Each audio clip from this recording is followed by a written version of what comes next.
Members, a quorum is present.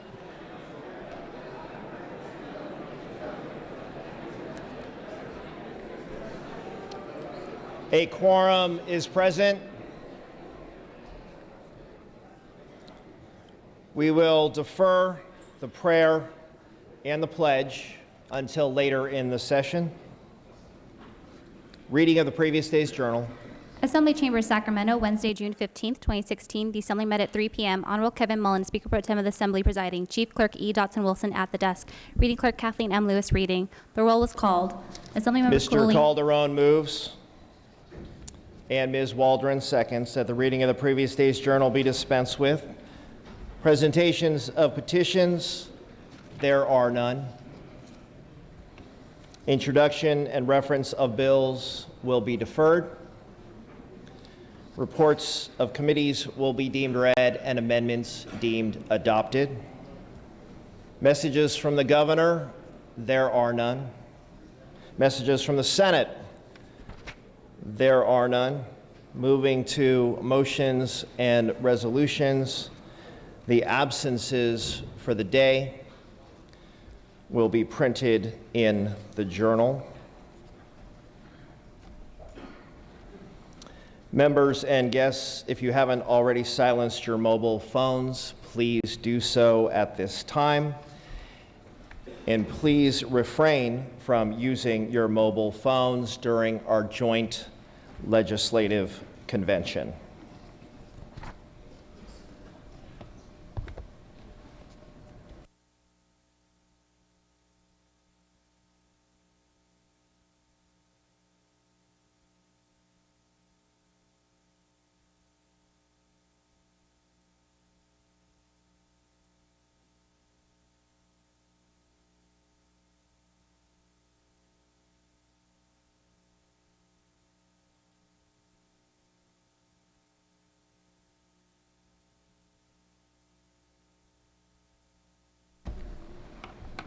Speaker Rendon.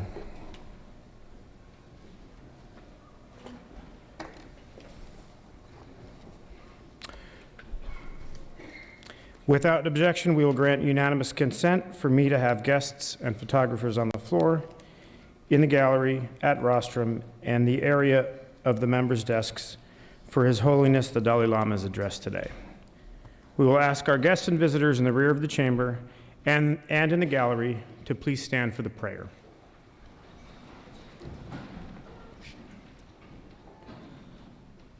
The day's prayer will be offered by our guest chaplain, Bob Oshida. He is the Rinban of the Buddhist Church of Sacramento, which is the second oldest Jodo Shinshu Buddhist temple in the mainland of the United States.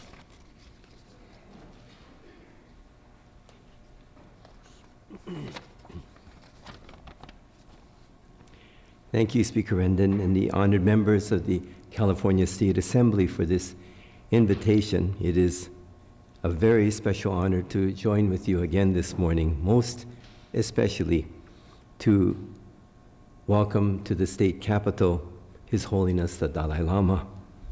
If there is an advocate for world peace and harmony, if there is one whose presence alone embodies kindness, forgiveness, and gratitude, that ambassador of goodness has long been His Holiness the Dalai Lama. His Holiness has been an unhindered beacon of hope for all humanity to live with compassion. Please join me in a moment of meditative reflection. When horrific acts of violence occur, my heart has wondered, is there really hope for humanity?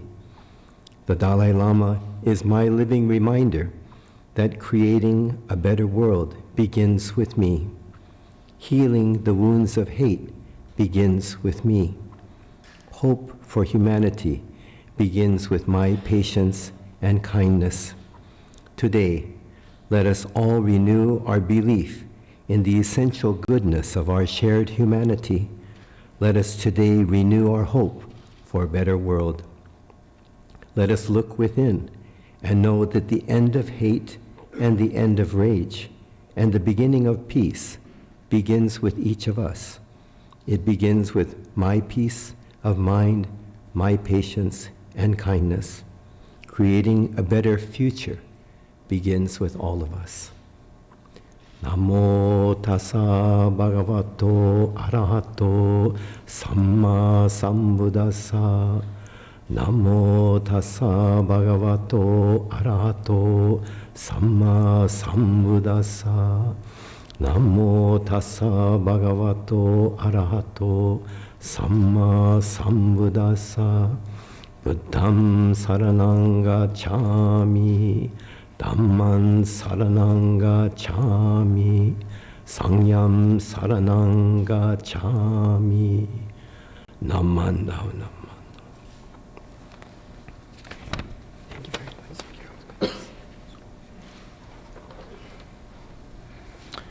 We ask our guests and visitors to remain standing and join us for the flag salute. Join Assembly Member Jackie Irwin as she leads us in the pledge.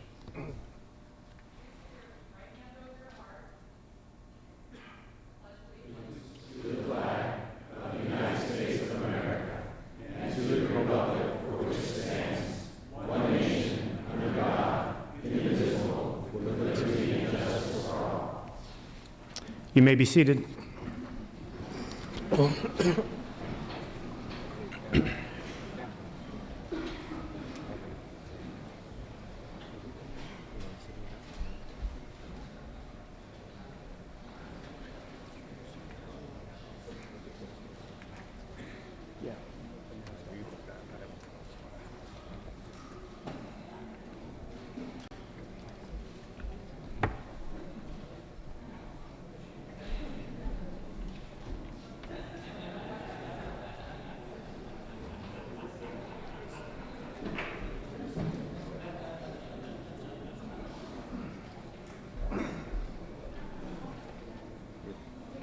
Is to get the folks back there. Your escort come in.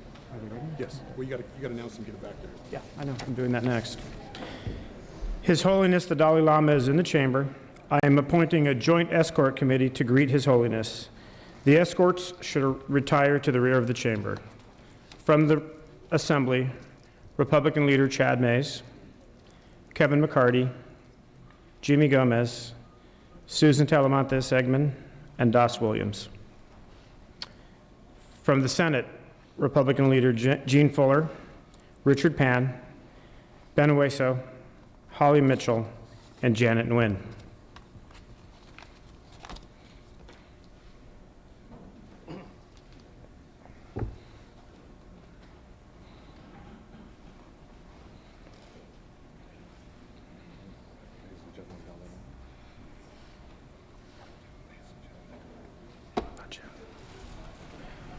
Please bring His Holiness the Dalai Lama to the rostrum.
You may be seated.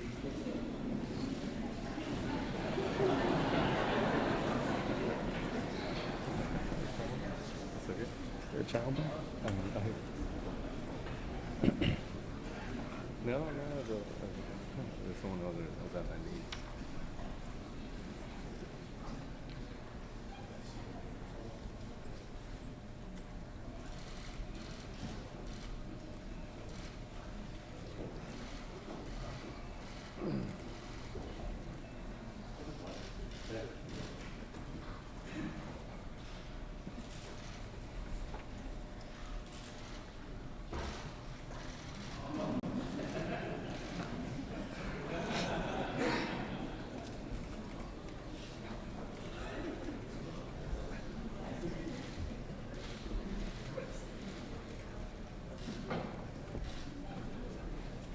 Thank you. We welcome all those traveling with His Holiness, all elected officials, and friends and guests seated throughout the chamber for this very special address. Colleagues and distinguished guests, it is my honor to welcome His Holiness the 14th Dalai Lama to the California State Capitol. As someone who fell in love with the study of philosophy, I am particularly excited to hear from His Holiness, one of the world's great thought leaders, on some of the great questions of our day. How do we increase compassion? How do we advance ethics? How do we achieve peace? How do we work as one world to save the only world we know? In following the journey of the Dalai Lama across America these past few days, I have greatly appreciated many of His Holiness's comments. One was the statement, "Education can help us change our way of thinking." I don't think there is anyone in this room who does not see education as government's top priority. So let us work together to advance education so it can change more ways of thinking. His Holiness has said, "A further hope of source is the genuine cooperation among the world's nations toward a common goal evident in the Paris Accord on climate changes." Both houses of this legislature have shown national and global leadership on this issue. So let us work together to further spark the cooperation the world needs to see on climate change. Finally, as we are still reeling from last week's horrific violence that we saw in Orlando, His Holiness spoke with the power of silent prayer and offered consolation through a message of compassion and hope for the future. Colleagues and guests, I know you are as excited as I am to hear from His Holiness the Dalai Lama. And now to bring us to that point, it is my pleasure to introduce the President Pro Tem of the California Senate, Kevin De Leon.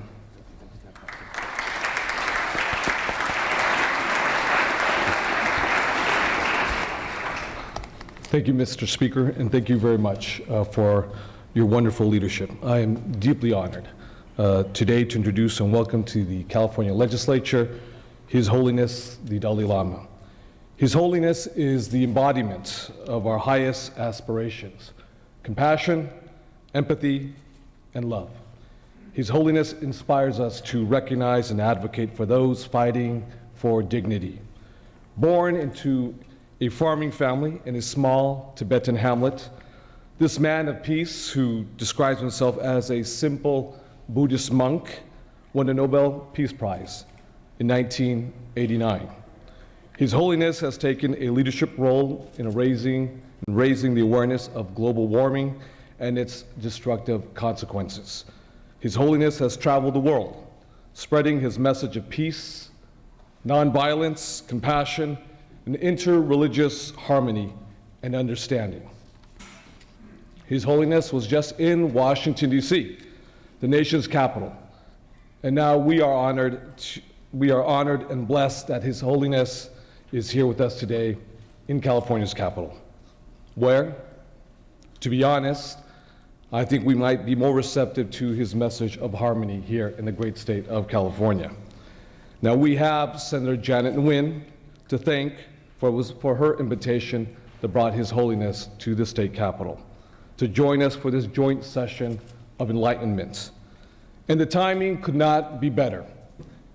As Mr. Speaker Rendon just mentioned a few moments ago, these are very unsettled, even scary times. Political vitriol at the national as well as international levels threaten to divide our country and the world even further. Our sense of safety has been undermined by senseless acts of horrible violence fueled by hatred. We have monumental challenges before us. It is at these times where spiritual guidance not only gives us comfort, but also gives us incredible direction, irrespective of our political party. Guidance to help us become vessels of peace. Teachings to help us empathize with the most vulnerable and needy among us. A spiritual light to guide us as individuals and as policymakers toward a greater common good. We must lead in accordance to a fundamental truth taught to us by His Holiness. Love and compassion are necessities, not luxuries. Without them, humanity cannot survive. This is the message he brings to us. To the worldwide audience watching us today, to our guests in the back of the chamber, to our guests in the gallery, to all the staff members, and to the incredible members of the Assembly and Senate, with that, His Holiness the Dalai Lama.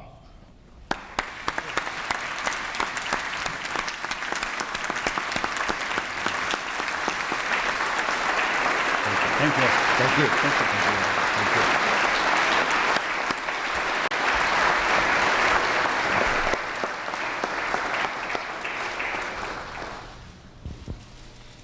Sit down, sit down.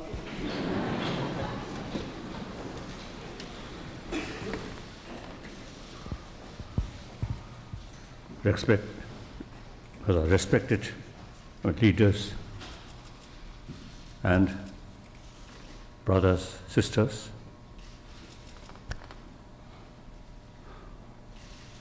basically, we are part of the humanity.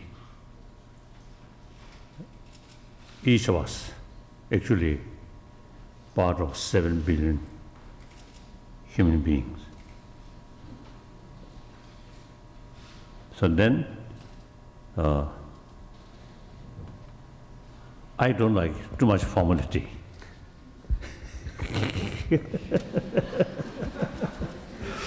When I enter there, I think even to second something, that I get used that kind of sort of, was precise or something very serious, the formality. Particularly when I visited Peking, 1954, 55, and then also 56, come to India.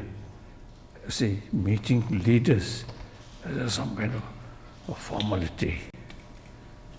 Then is it the concerned people, you see, telling us, oh, a few steps, and then you have to stand, and then turn this way or that way. Then we become more nervous. So I always tell or communicate with other people, with sort of believe we are same. Mentally, emotionally, physically, we are same. The most important, we are a social animal. So we need sense of community. It's very essential. Community here, in the sense, 7 billion human beings, is our real human community. Each of us have to think well-being of 7 billion human beings. So I always try to, try to share our belief. The time come, we need think about global well-being. Our continent, nation, yes, if global level, happy, peace, more compassionate, then each of the continent, each of the country get maximum benefit.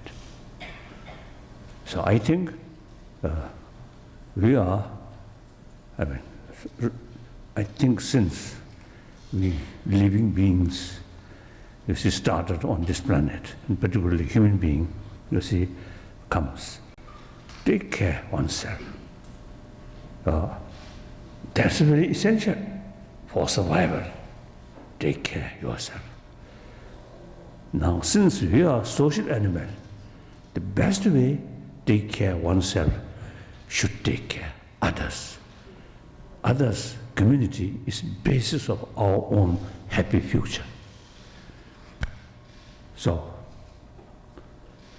here, for me, not much differences. On this party or that party, no differences. And people who believe this religion, that religion, doesn't matter. now some Japanese Buddhist and Sri Lanka Buddhist. We also part of the humanity, and some Muslim, some Christian, some Jews. We have to think the fundamental level. Then we are same. The different faith, different nationality, different rank, position, these are secondary level. When we start our life, when we're born, same, entire 7 billion human being, same way born, and same way die. So at the beginning, our life, everybody very much appreciate others' affection, particularly parent, but especially it's a mother's affection. It's the key factor of our survival. Then those people who receive the maximum affection at the time we are young, I think whole life in deep insight, a sense of security or feel happy. Then those people, I think most probably among the religious people, as well as among the politicians, among the members of the house, you see, those people at the young age, you see, receive less affection. And no matter how sort of smart, apparently, in deep insight, some sense of insecurity. So love is key factor. Affection is key factor. Then moreover, scientists, see, of course, over 30 years, I have serious discussion with scientists. So some occasion, the scientists, they say, according their sort of scientific way, investigation, basic human nature is more compassionate. So that's really basis of our hope. If the basic nature of human being is anger, and then no hope. But our basic nature is more compassionate. Therefore, if we make attempt, then we 100% sure we can build this world more happier world, a peaceful world. Peace must be through inner peace. And happiness, not physical comfort, but at the mental level, more calm. That's the real meaning of happy life or joyful life. The mentally, a lot of sort of disturbances. Meantime, the material facility, best sort of material facility, that will not be guarantee for a happy person. I think even beggar or homeless people, surrounded by loving, kind sort of people, they feel happy. Physically, a very poor condition, but mentally surrounded by friend, love. So maybe person who received sort of maximum affection from their surrounding people who remain in the street, homeless, more happier than those, the great business or politician or leader surrounded a little bit sort of suspicion or distance. Although the facility, material facility, excellent, but because we are living human being, love is so important. If that's lacking, the material facility will not be guarantee for happy life. So therefore, irrespective whether believer or non-believer, you see, we are human beings. We are part of humanity. Human love, human compassion is key factor. So, you all have the sort of same potential. Please pay some attention about our inner value. And then religious harmony. Here, one Japanese, I think, priest used to start some prayer. Buddham Shanam Gajami, Dhammam Shanam Gajami, Sangham Shanam Gajami. So Buddha means, like any other great teacher, enlightened. Enlightened very much based on infinite love. So people, you see, who believe Creator, you see, the Creator also, you see, the infinite love. So we all created by such infinite love, God. So we are children of that kind of Father. So that gives immense strength to develop determination. I must be kinded person, loving kinded person, because our Father, our Creator, is such infinite sort of loving thing like that. And then people who have not much interest about religion, okay, whether believe in religion or not, it's up to individual. But we are human beings. We need compassionate sort of feeling. Then all other social animals all have biologically some kind of sort of limited altruism there. But because lack of this intelligence, so their altruism very limited and temporary. We have this wonderful brain. We have the ability to extend that loving kindness towards entire humanity and beyond that entire world. In that respect, we also, you see, some connection, the concept of protect of our world, our planet, environment. These automatically come. So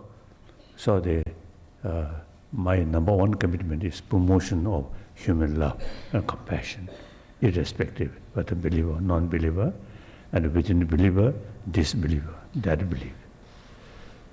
And then second, my commitment is promotion of religious harmony. That's since now a few decades, now more than 5 decades, I spent in India. So in India, you can see different religious believers live together. Occasionally some problems. That's understandable. I usually is telling, over 1 billion populated nation, occasionally some problem should be, because Indians also are a human being. So around 1 billion populated nation, some mischievous people must be there. Otherwise, you see, India, not heaven. So part of the world, some mischievous people must be there. So that's understandable. Overall, I think over 1 billion Indian, the religious harmony, I think generally very good. Indian Muslims, wonderful. So it is wrong. We create some kind of impression. Islam is a little bit sort of militant. That is totally wrong. I have number of friends from Muslim community, wonderful people. All major religious traditions have same potential to create sensible human being or compassionate human being. So India is an example. Over 1,000 years, religious sort of harmony is there. So most sort of populated democratic country, now last, I think 60 years, you see, they maintain religious harmony. So rest of the world also, you see, can also they can have the religious harmony. Then this California, this area, I think looks multi-racial, with that multiculture and multi-religion. That also, I think, some positive potential to create genuine harmony on the different races and different religious belief. So I think you have, I think, some potential. So please think more seriously promotion of religious harmony. Then this state already, I think, paying special attention about environment issue. Wonderful, wonderful. So we really need, this planet is only our home. If our home ruined, then there's no other way to go. Or moon. I often was telling people, moon, night, sky, moon, very beautiful. But if we go there, remain there, no hope. So this planet is the only place we can live happily. We can breathe happily. If you go there, oh, terrible. So there's no other choice except fully protect our own home. So the people who really taking care about environment is something very important, very, very necessary. So people here, I think, pay special attention. Wonderful. Thank you. In Karleso.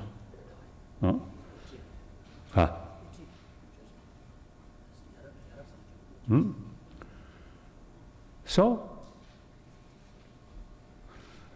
sometimes the people easily criticize some sort of, also the influential sort of leader or influential people, whether in the field of business or some other field, including politicians. I feel the generation who come from our sort of existing sort of society, very much materialistic sort of life, materialistic culture. I feel the existing education system very much oriented about material value, not much talking about our inner value.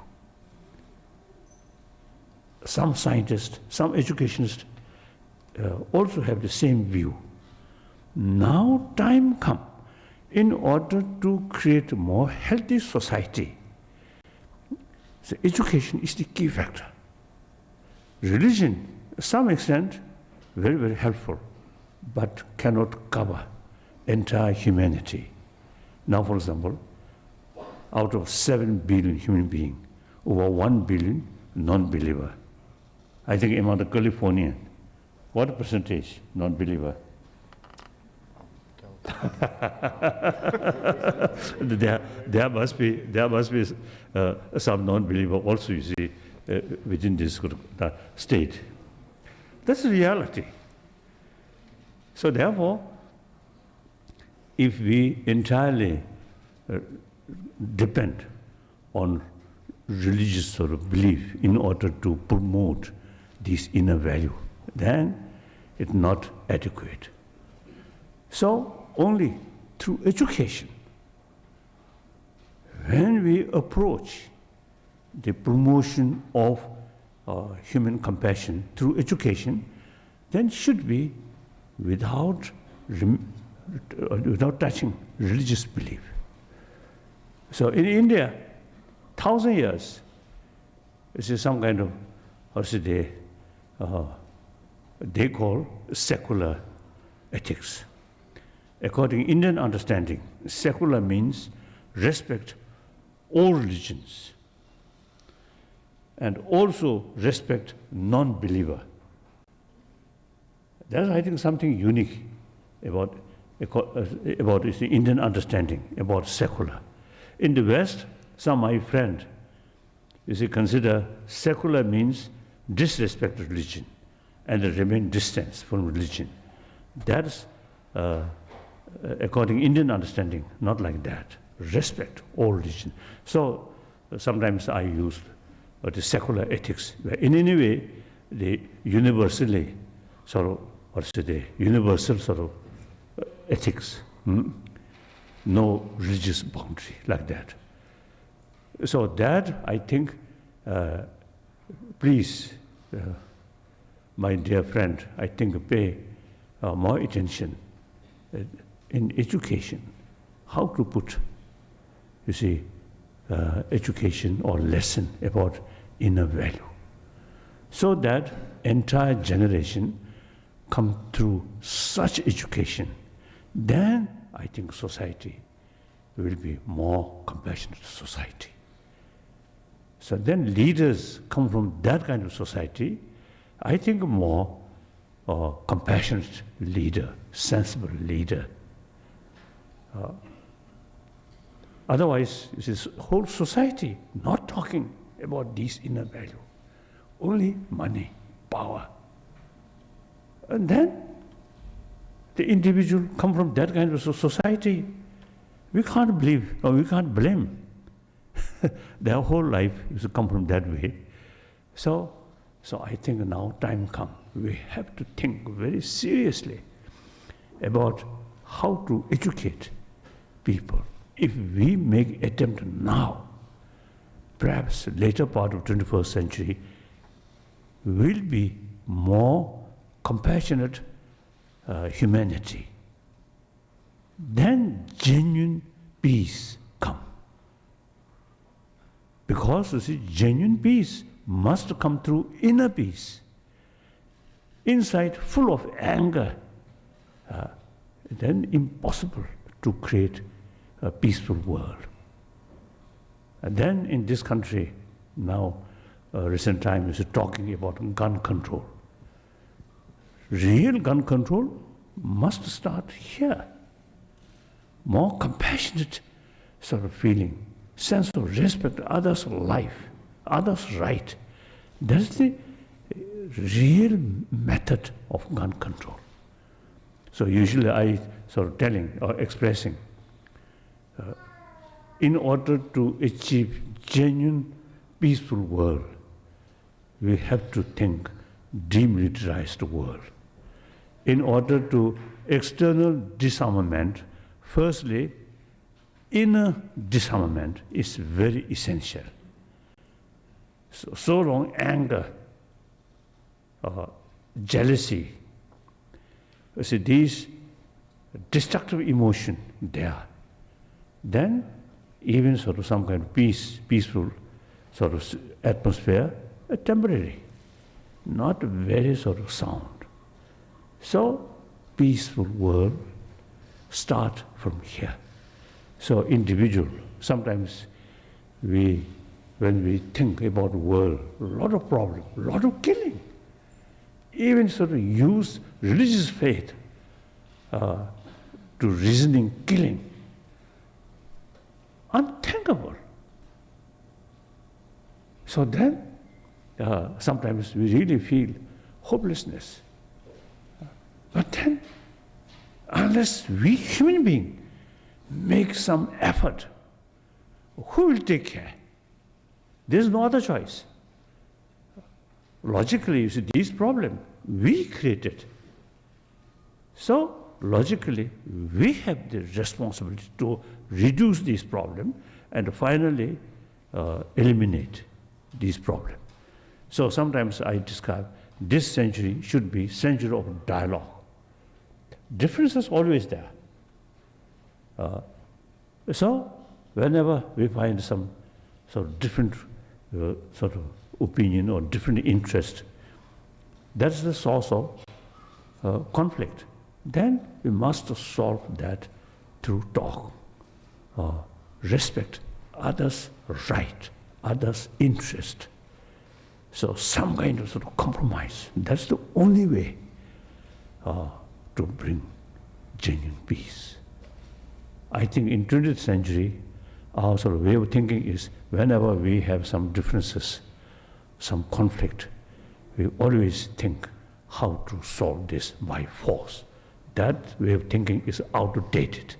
So now in this century, any problem have to solve through talk, meet face to face.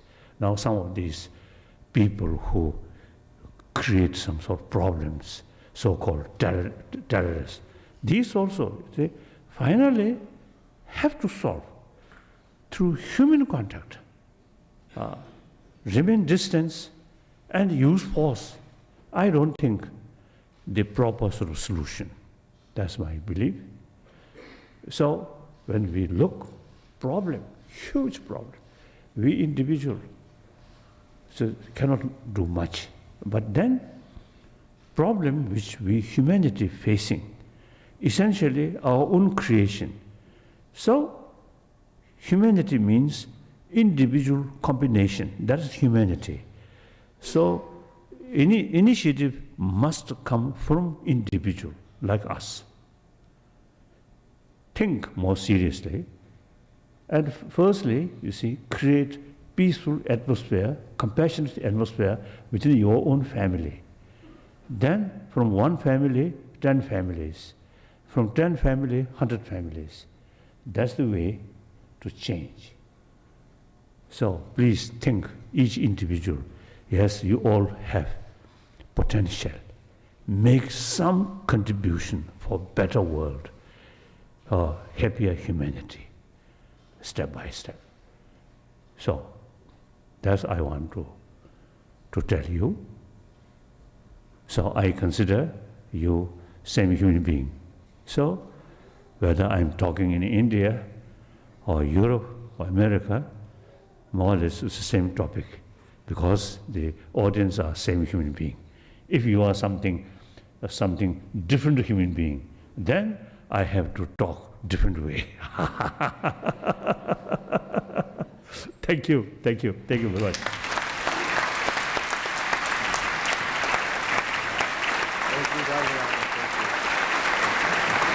So, finish. You want to sit down? Okay. You want water? No water? Thank you, Your Holiness. Please join me in another round of applause as His Holiness the Dalai Lama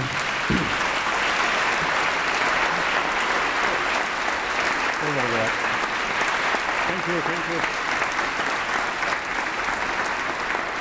as the Dalai Lama exits the chamber. Thank you.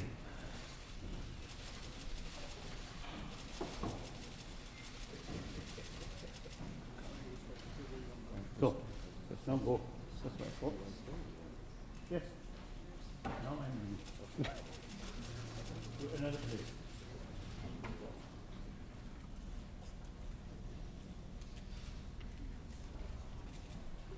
So really, I'm hoping, I think this state can make some significant contribution to this country. Usually, I consider America, United States of America, is the leading nation of free world. So, your ancestors very much emphasis about democracy, rule of law, liberty. So these are something very relevant to today's world. So this state, I think, very important sort of state. So you can make, I think, some significant contribution. That's my hoping.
Without objection, the remarks of His Holiness the Dalai Lama, Speaker Rendon, and Pro Tempore de Leon shall be printed in the Assembly Journal. The joint convention is adjourned. Sine die. We are back in regular session. All requests to adjourn in memory will be deemed read and printed in the journal.